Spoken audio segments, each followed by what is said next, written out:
मित्रों नमस्कार। अगर आपके घर में कोई भी महिला गंभीर या असाध्य बीमारी से पीड़ित है, दवाई खा खा कर थक चुकी है, फिर भी उसकी बीमारी दूर नहीं हो रही है, तो अपने घर की सीमा में किसी भी दिन अशोक का पेड़ यथाशीघ्र लगा देवें।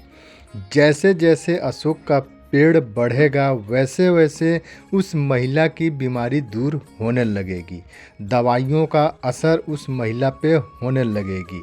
बस यह ध्यान रखें कि अशोक का पेड़ अपने घर से उत्तर दिशा में लगाना है। अगर अशोक का पेड़ उत्तर दिशा को छोड़कर अन्य दिशा में लगाते हैं तो इसका विपरीत प्रभाव मिलने लगेगा। मित्रों, आयुर्वेद में अशोक का पेड़ को स्त्री के लिए जीवनदायिनी कहा गया है और शास्त्रों में अशोक के पेड़ को स्त्री के लिए समस्त शोक विपत्ति नाशनी कहा गया है।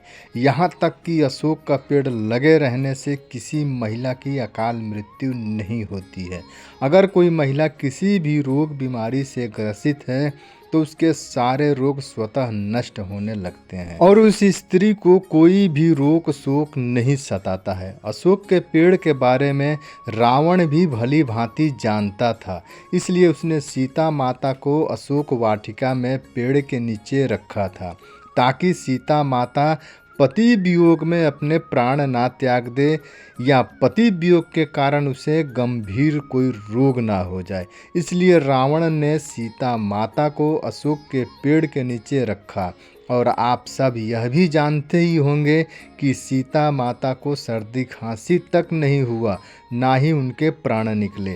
रावण आयुर्वेद का बहुत बड़ा विद्वान था, इसलिए उसने सीता माता को महलों के बजाय अशोक वाटिका में रखा था।